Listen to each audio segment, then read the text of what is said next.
Bismillahirrahmanirrahim. Assalamualaikum warahmatullahi wabarakatuh. Kali ini kita akan membahas terkait dengan materi analisis butir ya. Jadi materi ini kita akan menilai bagaimana mengukur butir-butir soal.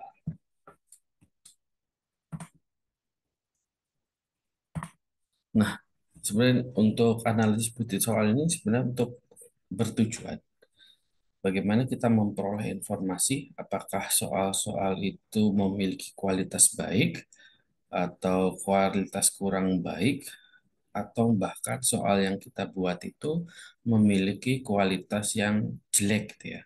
Jadi dari informasi-informasi yang kita peroleh, kita bisa merevisi atau memperbaiki soal-soal yang sudah kita buat.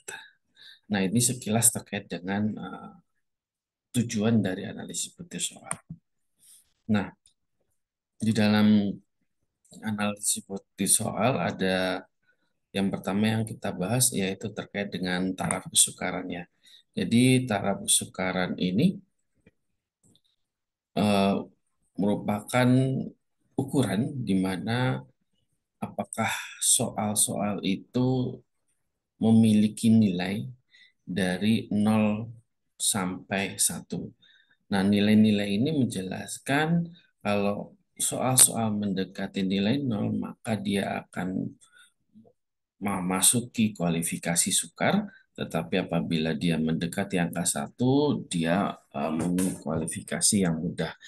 Nah, soal-soal yang baik itu soal-soal memang yang tidak terlalu sulit maupun tidak terlalu mudah. Jadi rentang nilainya bisa dari 0,3 sampai 0,7, bahkan bisa di bawahnya.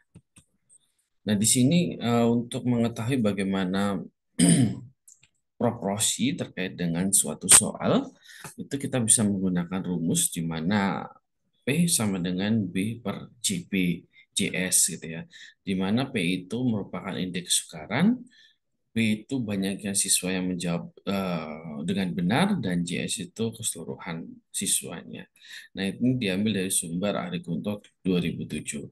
Nah, untuk klasifikasinya, apabila kita sudah menghitung semua, soal dengan P 0,00 sampai 0,3 itu memiliki tingkat soal yang sulit atau sukar.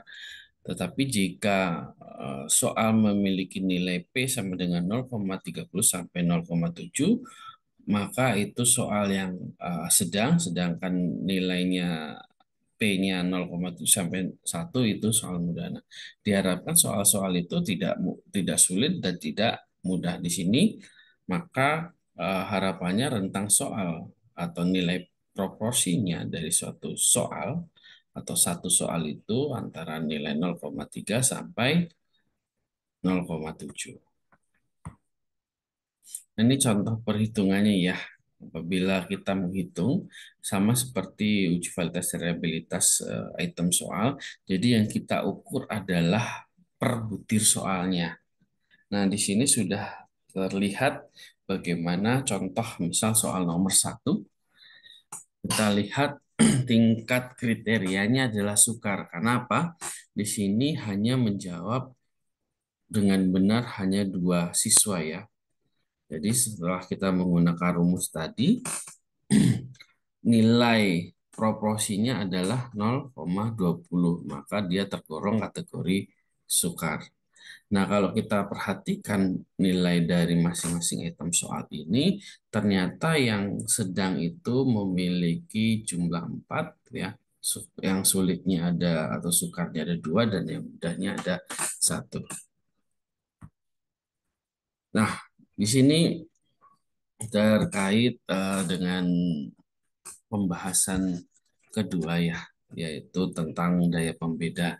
Jadi terkait dengan daya pembeda ini adalah kemampuan soal yang membedakan apakah siswa dengan kemampuan atau kemampuan intelektual tinggi akan berbeda dengan siswa dengan kemampuan kemampuan intelektual lebih rendah ya. Jadi soal itu akan mampu membedakan mana siswa yang pintar, mana siswa yang kurang pintar. Di dalam daya pembeda ini, kita baik di dalam daya pembeda ini ada sedikit perbedaan terkait dengan apa yang kita bahas sebelumnya, yaitu taraf kesukaran ya. Kalau di taraf kesukaran itu mempunyai nilai rentang antara 0 sampai 1. Nah, kalau di daya pembeda ini ada sedikit perbedaan. Kalau di taraf kesukaran tidak mengenal nilai negatif, tetapi di daya pembeda ini mempunyai nilai negatif. Ah, hal ini terkait dengan nilai daya pembeda itu antara 0,00 sampai 1 ya, itu hanya pembedanya. Sedangkan apabila ada nilai yang negatif, itu menjelaskan kebalikan ya. Kebalikan yang saya maksud adalah apabila seorang anak pintar gitu ya, tetapi dia dianggap bodoh karena tidak mampu mengerjakan sebuah soal, tetapi ada anak yang kurang pintar, dia mampu mengerjakan soal. Nah, itu adalah bernilai negatif. Nah, itu agak sedikit perbedaan di antara taraf kesukaran dan daya pembeda. Sebenarnya pembedanya di sini adalah dikenalnya nilai negatif di daya pembeda, sedangkan di taraf kesukaran tidak mengenal nilai negatif. Baik. Nah, untuk penentuan daya pembeda ini ada beberapa pembagian kelompok ya. Jadi ada kelompok kecil dan ada kelompok besar. Kelompok kecil ini kelompok yang terdiri atau kurang dari 100, sedangkan untuk kelompok besar itu biasanya lebih dari 100. Maka tahap untuk menentukan daya pembeda ini, yang pertama adalah kita mengurutkan skor terlebih dahulu, skor dari angka terbesar hingga angka terkecil gitu ya. Lalu di sini akan kita bagi dengan proporsi 50%, 50%. Jadi kita perhatikan di sini ada siswa dengan nama atau inisial A, B, C, D, E sampai J, dan skor nilainya dari 9 sampai 3 atau sebaliknya. Nah, di sini ada beberapa keterangan yang bisa kita pahami, yaitu ada istilah CA atau kelompok bagian atas, ada istilah eh, CB atau kelompok bagian bawah. Nah, kalau untuk cara menentukan daya pembeda di kelompok besar yang mereka itu jumlahnya sangat banyak atau lebih dari 100, polanya masih sama, yaitu kita mengurutkan nilai tertinggi sampai nilai terendah. Baik itu terkait dengan jumlah kelompok bagian atas, dan kita juga akan membagi dengan jumlah kelompok bagian bawah.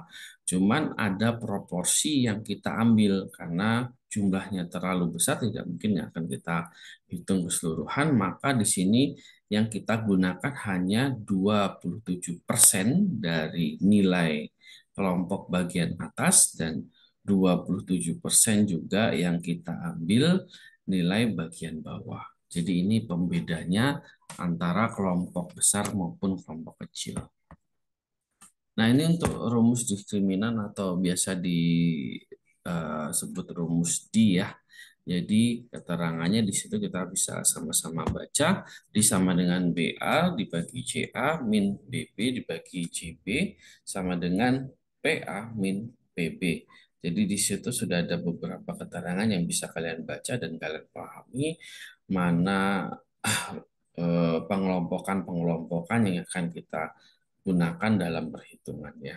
Jadi kalau kita sudah bisa menentukan keterangan-keterangan ini, maka tentu saja akan mempermudah kita untuk melakukan analisis atau perhitungan. Nah, setelah kita menghasilkan angka, di situ kita bisa mengklasifikasikan di daya pembeda ini, nilainya akan masuk ke dalam klasifikasi ini ya. Jadi nanti kita bisa menentukan apakah nilai D-nya itu tergolong klasifikasi jelek, cukup, baik, atau baik sekali. Atau bahkan ada nilai negatif, jadi semua tidak baik. Jadi bukti soal yang mempunyai negatif sebaiknya di drop atau dibuang. Jadi kalau kita sudah mengetahui hasil-hasilnya, nanti akan ketahuan nih mana soal-soal yang bisa kita gunakan atau bisa kita hilangkan atau kita buang. Ini contoh cara perhitungan atau perhitungan dalam menganalisis item untuk daya pembeda ya. Di sini sudah jelas ada siswa dengan inisial A sampai T di sini dengan jumlah siswa 20, berarti ini masuk ke kategori kelompok kecil ya. Nah, di sini kita perhatikan untuk nomor soal dari keseluruhan soal yaitu 10. Seperti biasa ya, kita akan berikan nilai angka 1 untuk jawaban yang benar, sedangkan angka 0 untuk jawaban yang salah. Di bagian bawah kita sudah ketemu nilai BA, jadi nanti nilai-nilai BA, A, P, B, PB, dan D ini kita bisa menggunakan rumus yang sudah kita sampaikan di awal tadi ya. Jadi jumlah peserta bagian atas, banyaknya peserta kelompok yang menjawab benar berapa, eh, banyak peserta yang bagian bawah menjawab benar berapa, dan seterusnya. Gitu ya. Jadi nanti di sini akan kita kelompokkan nilai-nilainya terlebih dahulu ya. Sehingga kita akan memperoleh BA-nya berapa dan seterusnya. Nah, di sini kita perhatikan ada nilai-nilai yang sudah dihasilkan dari nilai terkecil, yaitu kita perhatikan di sini minus 0,10. Apabila kita mengacu pada klasifikasi tadi, nah nilai minus 0,10 ini di soal nomor 8 bisa kita buang atau kita drop. Nah, di sini memang cukup bervariasi soalnya ya, dari soal yang buruk sampai soal yang cukup baik ya. Paling tertinggi nilainya adalah 0,6. Kalau kita perhatikan di sini, nilainya adalah baik ya.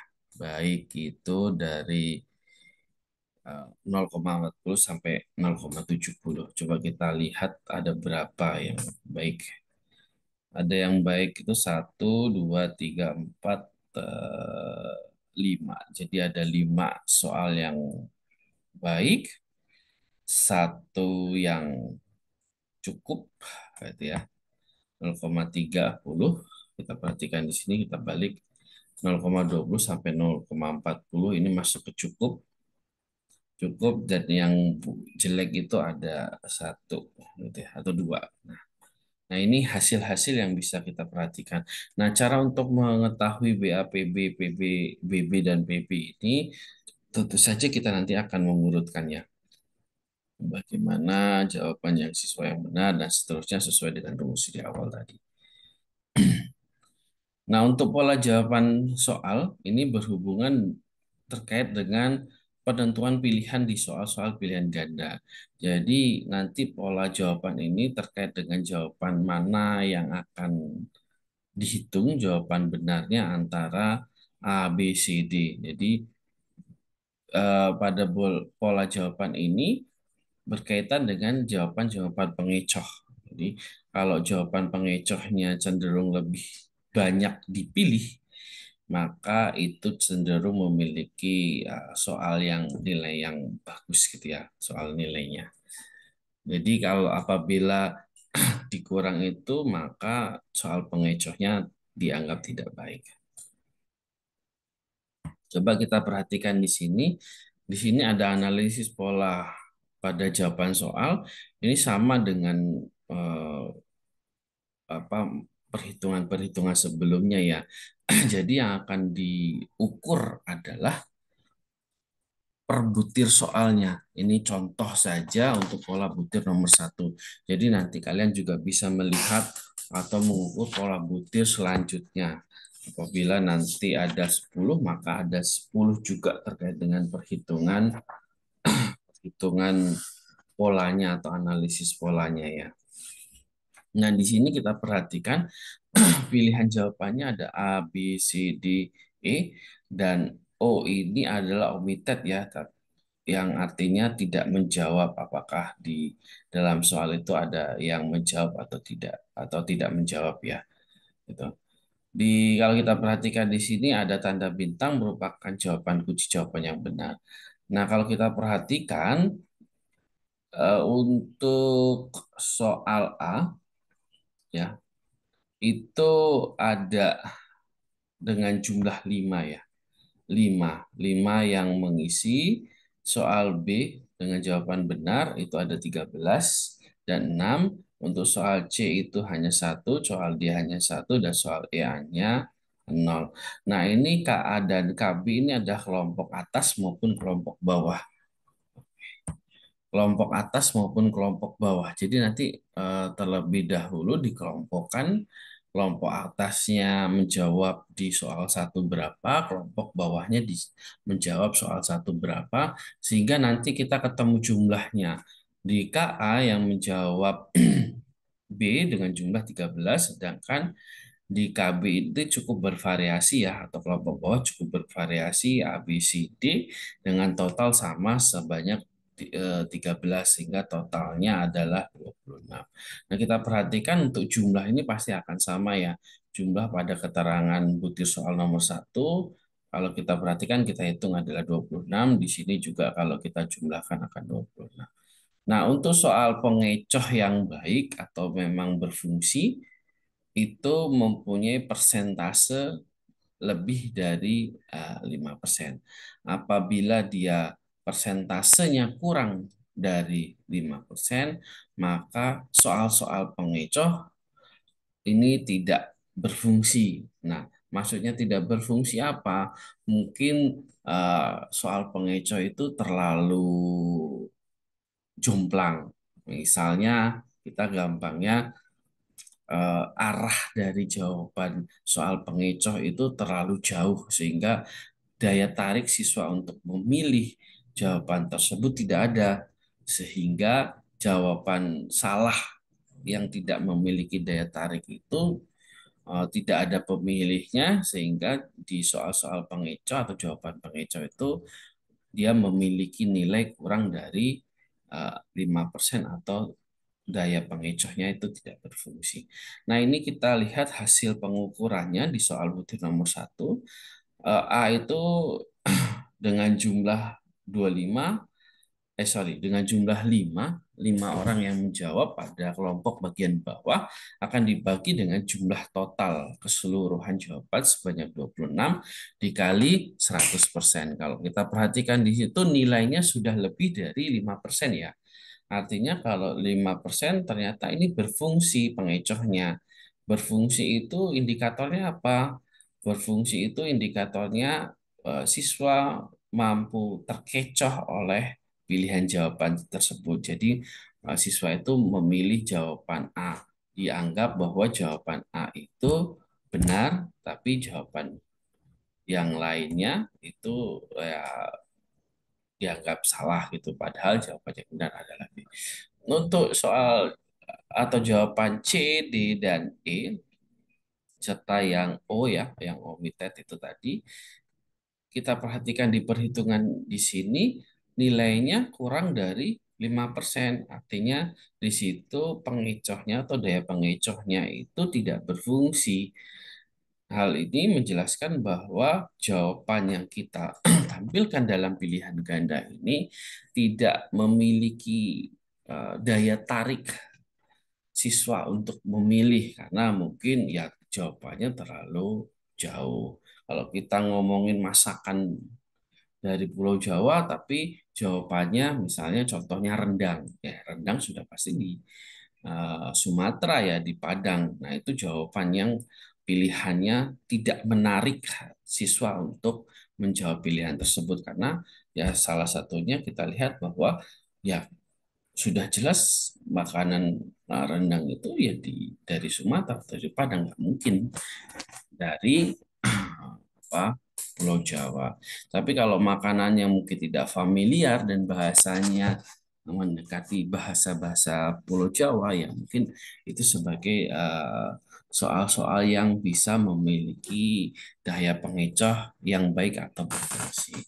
Nah, di situ juga di analisis butir ini kita juga bisa melihat atau mengukur bagaimana taraf kesukarannya.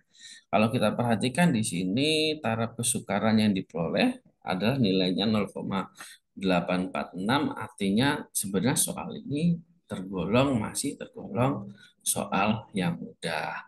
Selanjutnya untuk daya pembedanya juga di sini nilainya adalah 0,53. Nah, di diktator ini atau soal pengecoh ini di jawaban A berfungsi dengan baik ya, karena memang di situ eh, mahasiswa atau siswa yang memilih lebih dari 5%. Tapi yang lain tidak memenuhi syarat karena nilainya kurang dari 5%. Mungkin itu sekilas terkait dengan eh, penjelasan di materi analisis bukti soal. Berharap kalian nanti bisa mencoba mengerjakan soal-soal yang saya berikan sehingga kalian juga bisa mengukur bagaimana cara eh, menentukan taraf kesukaran sebuah soal, menentukan daya pembedanya, dan analisis pola jawaban di masing-masing bukti soal. Mungkin cukup sekian materi tambahan dari saya. Silahkan kalian kerjakan, mudah-mudahan kalian bisa memahami terkait dengan perhitungan di materi. Sekian, terima kasih. Wassalamualaikum warahmatullahi wabarakatuh.